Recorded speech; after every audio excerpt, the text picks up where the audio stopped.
Pensando un país, de las ideas al diálogo, presenta Liderazgos imperfectos. Hoy, #quemen todo. Poco a poco en México avanzan derechos y garantías inclusivos, aunque solo en el marco legal. ¿Podremos decir que está cayendo el pacto patriarcal? Hemos tenido victorias relacionadas al matrimonio igualitario y al aborto. ¿Acaso las protestas han aportado a los cambios en la sociedad? ¿Tenemos que quemarlo todo para que nos escuchen? Es el Estado, quizá, la innovación más interesante que hemos creado para resolver problemas colectivos.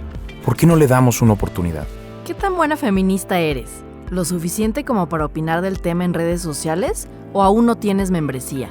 Quédate con nosotros en Liderazgos Imperfectos.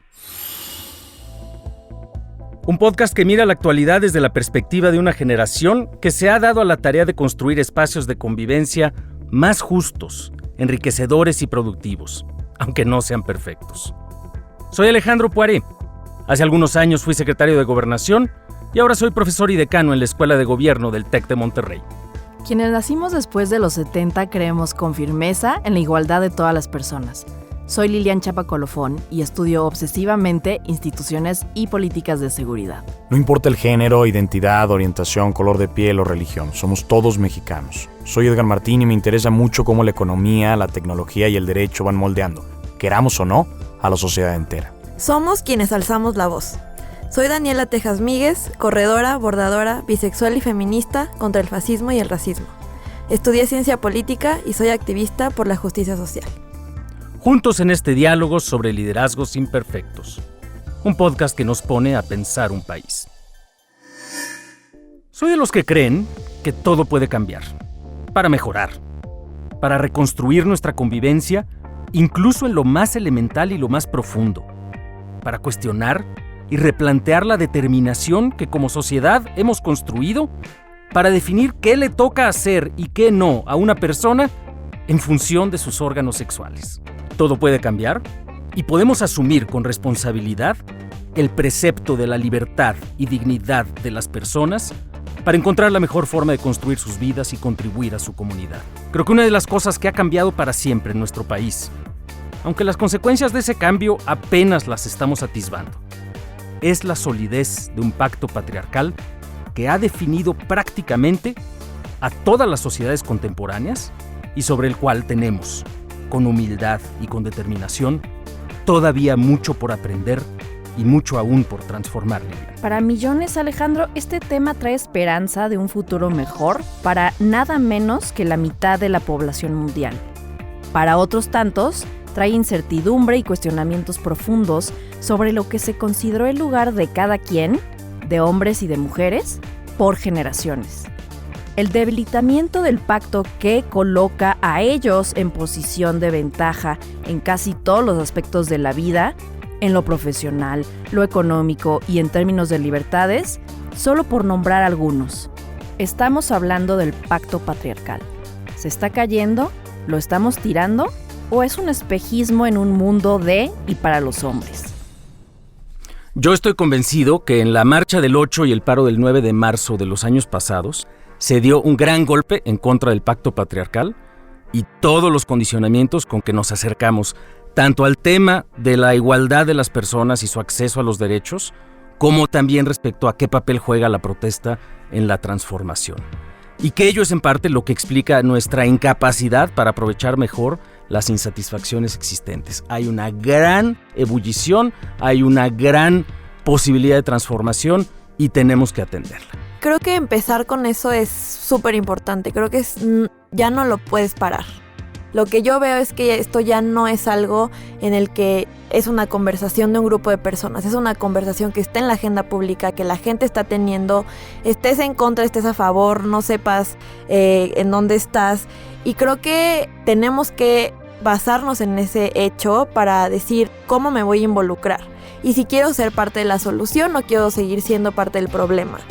Y tenemos muchísimos temas que resolver, tenemos muchísimos temas pendientes, tenemos este contexto obviamente de muchísimos feminicidios, de muchísima violencia sexual, de muchísima violencia contra las mujeres, contra personas de la disidencia sexogenérica.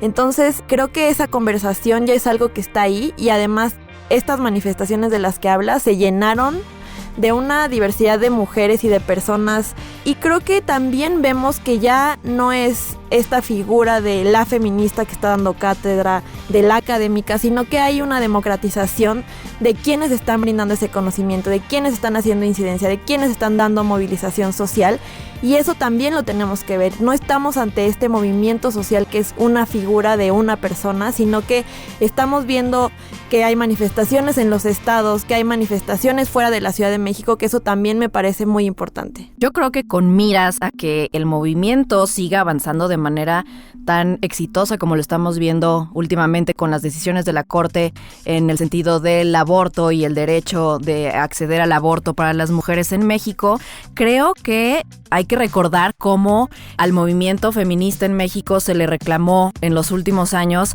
la forma, ¿no? Las formas de protestar, que si eran adecuadas y que si eran inadecuadas. Yo sí creo, sin embargo, primero que es incuestionable que tenía que salir el enojo y que es totalmente válido. Y sin embargo, creo que a veces también tenemos que repensar si estamos haciendo lo suficiente para encauzar la lucha por la vía más efectiva. Es decir, si la calle y las pintas es suficiente o si hay que hacer propuestas de política pública. Es decir, a veces el gobierno en serio está preguntándonos a los movimientos integrados por mujeres qué es lo que quieren que haga. O sea, si no les parecen, cómo son las políticas actualmente, cómo funciona el sistema de justicia, cómo quieren que funcione. Y a veces el movimiento o partes del movimiento no tienen estas respuestas concretas de queremos que cambie A y B, y para eso tenemos una serie de propuestas. Entonces, yo sí creo que hay que enfocar parte de esta energía creativa del movimiento a hacer desde iniciativas de ley para seguir impulsando estas causas tan justas. Yo soy una convencida de que la movilización que está basada en la tripa, en el enojo, en lo que sientes en el estómago es absolutamente válida en un país en donde hay tantos feminicidios, hay tanta violencia como ya mencionaba, y que hay muy buenas razones para estar enojada y hay muy buenas razones para salir y para rayar el ángel de la independencia y rayar lo que se tenga que rayar.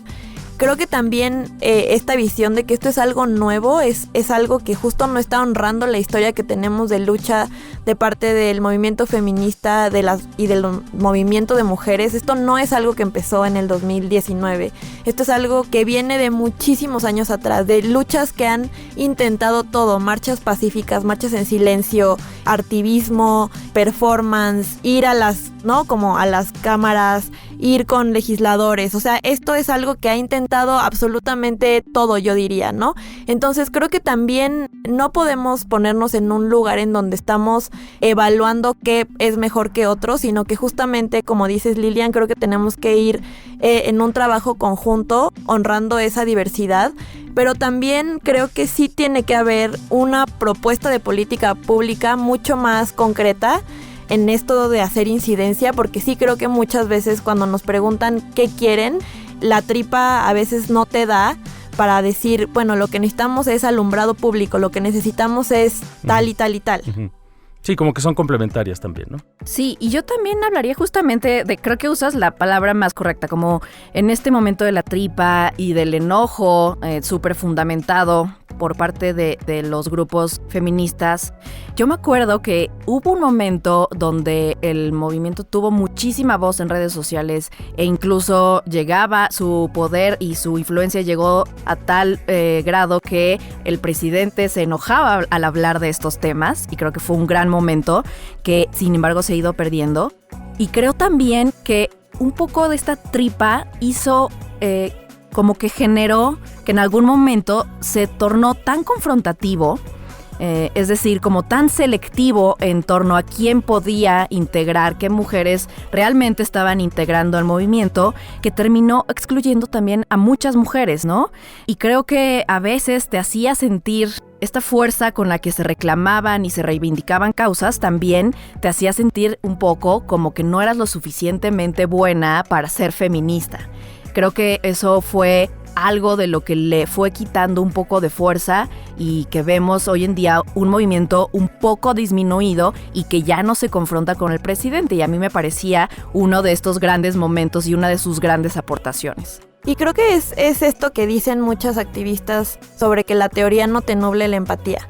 Porque creo que hay este impulso de tienes que leer tantos libros y tienes que hacer tantas cosas y tienes que necesariamente salir a la calle. Y creo que no, creo que yo estoy de acuerdo contigo, no podemos estar en ese lugar porque justo lo que queremos es que más personas se sumen a un movimiento social politizado, que no sea una cosa donde yo digo que soy feminista, pero eso está absolutamente vaciado de contenido político, de reflexión, de autocrítica, de crítica a las estructuras, de crítica a las dinámicas de poder. Entonces creo que sí tenemos que ponernos en un lugar un poco más comprensivo de que cada quien tiene su propio proceso, pero también en un lugar de sí exigir que no cualquier persona se sume solamente para capitalizarlo y aprovecharlo. Sí, justo me preguntaba yo, o pensaba, si se valía incluso la pregunta de decir, bueno, ¿y qué es ser feminista hoy realmente? Pero creo que esa forma de preguntar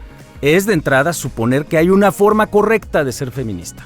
Y más bien, lo que a mí me gustaría escuchar es qué de lo que ven ustedes hoy en el movimiento y en toda esta diversidad de personas que participan en este movimiento por la igualdad de las personas, por las mujeres, por la diversidad, ¿qué de eso les da a ustedes esperanza? ¿Qué les inspira?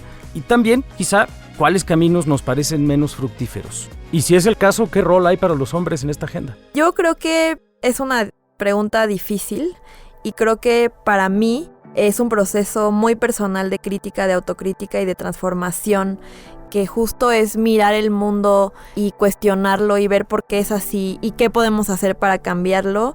Y también creo que eso que da esperanza para mí es ver la mirada de otras mujeres, de otras personas y de poder ver que están pues viendo las relaciones que tienen, están cortando estas relaciones que no están dándoles lo que necesitan o lo que quieren, de que se están volviendo las expertas en su vida, de que por primera vez están tomando decisiones para ellas. Y por otro lado también creo que yo no quiero una de estas chica patrona, como lo dice Junco, de cualquier mujer que esté en un puesto de poder, entonces hay que celebrarlo y entonces esta visión de pues ahora voy a ser directora de no sé qué empresa, como, no sé, una minera que explota a las personas y entonces eso se va a celebrar, porque creo que también esa visión del feminismo es lo que les decía, está absolutamente vacía de contenido y es esta visión muy superficial de que cualquier cosa que hagan las mujeres hay que celebrar, y también una visión que no está entendiendo que ser feminista es ver las estructuras de poder, y eso significa cuestionar no solamente las relaciones y las dinámicas de género y de orientación sexual, sino también las de raza, las de clase, las de la gordofobia, el capacitismo, un montón de otras estructuras que están ahí intersectadas. Sí, creo que además, por lo menos para mí un rol, es el reconocer que lo que ha ocurrido a lo largo de mucho tiempo, pero en particular el hito de estas protestas, la marcha del 8 de marzo, el 9 de marzo, en donde un porcentaje muy grande de mujeres no se presentó a sus centros de trabajo, etcétera, sí fue un hito porque dio evidencia de que hay un pacto patriarcal, que es este conjunto de estructuras que suponen que por tener un cierto género las personas tienen un cierto rol que cumplir y hacemos hasta lo imposible porque permanezca de esa forma. Ese pacto patriarcal, creo, está herido de muerte. Y lo primero que nos toca, por lo menos a mí, en primera persona, como hombre, es reconocerlo, aprender y con mucha humildad saber y reconocer que venimos de este mundo en el cual, por razón de nuestro género, se nos asignan ciertas ventajas y ser capaces de con humildad reconstruirlo y no pensar que ni el que ser hombres nos hace malos per se, pero el que no tengamos la oportunidad, la posibilidad y la humildad de repensar todas esas ventajas y todas esas desigualdades y actuar en consecuencia, eso sí nos pone en falta, creo yo, respecto a nuestro rol en la sociedad. Y al final del día, como lo decías tú, Daniela, creo que lo que queremos de fondo es cambiar las condiciones de vida de todas las personas y en particular de quienes han estado en una circunstancia de enorme desventaja. Yo voy a ser, Alejandro, muy concisa y Daniela sobre qué es lo que les corresponde a los hombres en esta lucha del feminismo y no por una concesión, sino lo que le corresponde hacer. Yo creo que al género masculino es hacerse cargo de todo el trabajo y de las responsabilidades que por muchos años en el hogar han abandonado, con hijos y con tareas domésticas. Eso me parece fundamental. Y por otra parte, lo que me da esperanza de el avance del feminismo es que en el fondo, en el corazón del feminismo, hay una discusión sobre cómo hacer el mundo un lugar más igual. Vivimos en un mundo profundamente desigual e inequitativo por cuestiones de género, pero también por cuestiones de origen étnico y de clase social, y todos esos temas los toca el feminismo, con lo que hablaba Daniela de la chica patrona o la girl boss, que no es suficiente para sentir que las mujeres estamos avanzando. ¿Por qué? Porque hay mujeres que no van a lograr esas posiciones por el lugar de donde vienen, por el color de su piel. Entonces tenemos que generar esas inconformidades. A veces el feminismo se le interpreta como un movimiento de mujeres inconformes y profundamente insatisfechas. Pues sí, es una insatisfacción con esta desigualdad del mundo y tenemos que hacernos cargo, además, también otras mujeres que estamos en una posición de privilegio, de los beneficios que hemos recibido por nuestro color de piel o por nuestro origen racial. Creo que eso también lo incluye en la autocrítica. Y lo estamos viendo en las decisiones de la Corte. O sea, esa pedagogía, los argumentos fueron absolutamente diferentes en la discusión de 2007 de la ley de la Ciudad de México a la discusión de este año. Entonces creo que sí, esa pedagogía y esa manera de entender la importancia y la relevancia, creo que se están viendo no solamente de manera social, sino también de manera legal en decisiones tan importantes como las de la Corte. Y ahí creo que pues justo es esta reiteración de que es algo que ya no se puede parar y cada una de nosotras tenemos que ver si participamos o nos quedamos atrás. Y para todas las personas, sin duda, un espacio de aprendizaje y de reconstrucción. Esta agenda es un oasis de esperanza, de reinvención, pero también de temores y de resistencias.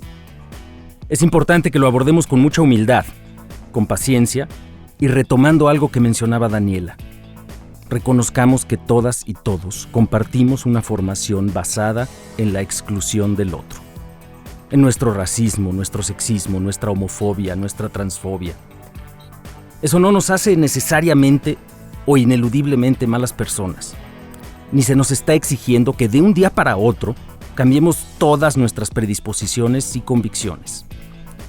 Pero no podemos dejar pasar la oportunidad que nos da el mundo para acercarnos a lo desconocido de las demás personas, pero también lo desconocido de nosotros mismos, con compasión, con humildad, con una disposición auténtica a aprender y con reconocimiento de que muy probablemente hay una serie de costumbres, de expectativas y de arreglos sociales que nos han significado una ventaja indebida o un privilegio. Ese reconocimiento sí nos lo exige el momento actual, para que seamos capaces de acabar con todas estas exclusiones en un espacio de relativa armonía y lo más productivo posible, lo más pronto posible.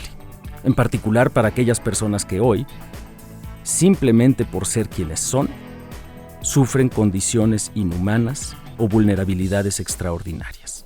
Lo que vemos en la agenda de las diversidades es muestra, en mi opinión, de que vamos en dirección correcta, pero también de que el trayecto no será fácil. No solo en este caso, sino en muchas otras tareas, vivimos en un mundo que tendrá que resolver muchas contradicciones simultáneas que se entrelazan a velocidades aceleradas para tratar de resolver brechas que se han acumulado a lo largo de mucho tiempo. Hay que abrocharse los cinturones, porque enfrentaremos turbulencia. De ello hablaremos aquí, en el próximo episodio de Liderazgos Imperfectos. Gracias por acompañarnos en Liderazgos Imperfectos. Escucha este podcast en Spotify o en tu plataforma de audio favorita. Síguenos para que no te pierdas ninguno de nuestros episodios. Escuchar y compartir Liderazgos Imperfectos es una forma de hacer política.